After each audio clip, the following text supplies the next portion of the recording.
Hello, welcome to Business on Joy News today. Now, Joy Business understands the 6 indigenous banks expected to be bailed out by government will receive 280 million cedis each to recapitalize. Government is reportedly set to provide a 2 billion cedi package to save the 6 sovereign local commercial banks which were unable to meet the minimum capital requirement. The amount will be administered by the Ghana Amalgamated Trust Limited, incorporated on December 17 to invest in banks. The fund will be issued in exchange for shares within these banks to the government through the Ghana Amalgamated Trust under the bailout package. Meanwhile, banking consultant Anotui Champong has described government's intervention as timely. This fund was asked to bring their recapitalization plan. So that plan was to see how they will be able to raise the fund. Now, some of them were looking for foreign investors, looking for mergers and acquisitions. But as a backstop, the government assistance was always there. And that's why, as recent as 2-3 years ago, they put it in motion that those who made the effort but still cannot achieve it in one way or the other, because there's nothing like free lunch.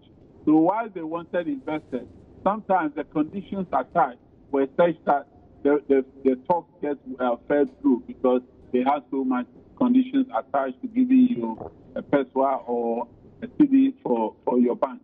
So I think it's the timing is really it's a short-term investment to help them to overcome the recapitalization, and then the money that are given to them. The trustees will have to decide whether they are leaving them long-term or they are going to take them back at a later stage. Now, Chief Executive of the Ghana Chamber of Mines, Suleiman Okune, is advising government to leverage great opportunities in the mining sector to create value for Ghanaians. According to him, high taxes and ground rents by government would not generate the necessary benefit from the industry for the country. Leveraging the mining industry for the greater good. We should not just be limiting the value of the mining industry to what we receive. Not that it's insignificant, it is quite significant. Last year and practically in the last 6 years, we continue to be the #1 when it comes to domestic tax collections.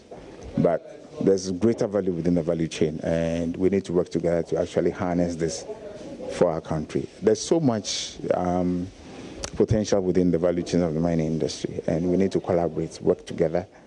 Various sectors of the economy, Ministry of Trade and Industry, Ghana Standards Authority, mining companies themselves, AGI and its members, collaboratively saying that what can we do for ourselves such that when we have a competitive advantage to produce internally, we will, rather than actually importing.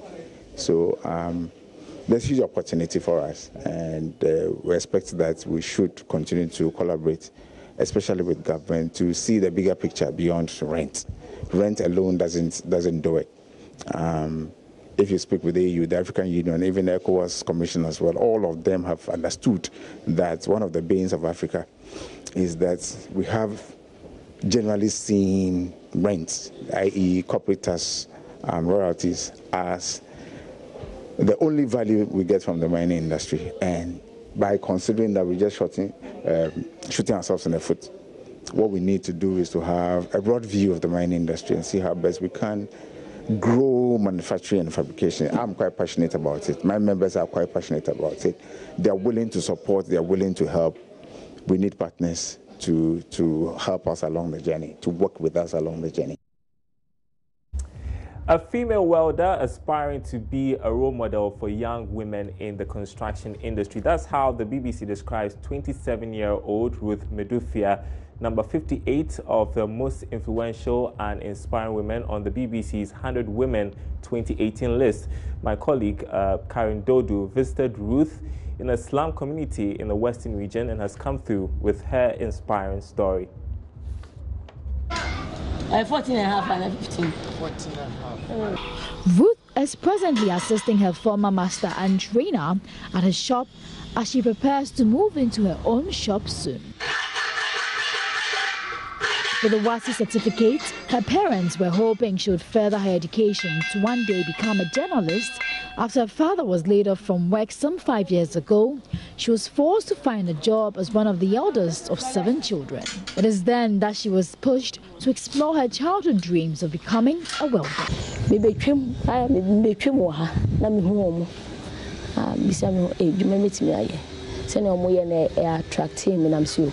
So I'll come forward and ask about it. It's me now. The master say, "Oh no, Babia, why a metafabricated auntie won't mean training me." And Tebia crash na ye did in a home bedroom, Yamia dum or farming. Young, passionate, and focused on her job, Ruth Madufia is ready to go all lengths to become a master in her profession. However, the story has not been so easy for Ruth, as her family tried to prevent her from becoming a welder, all because of the strenuous nature of the profession, which they believe was meant for men only. Because school wasn't. Timmy Bahan, Naibu and Toma Betty and Timmy Bahan now, Minam Quariso. Well, you so you may be a manager because straight materials, and I say you can't, and that is straight, then the paper, I'm on measurement. I say a designing to the certain way, a beautify your environment, and you may be a manager due to that, and now they are obeyed me. I desire a beautify finty. Ruth loves her work so much that she had to sneak out of home one day to even go to the shop. So they locked me the other day in the room. I need to pass through the windows. When they realize I'm at work. Due to the passion I have for the job, I can't leave it.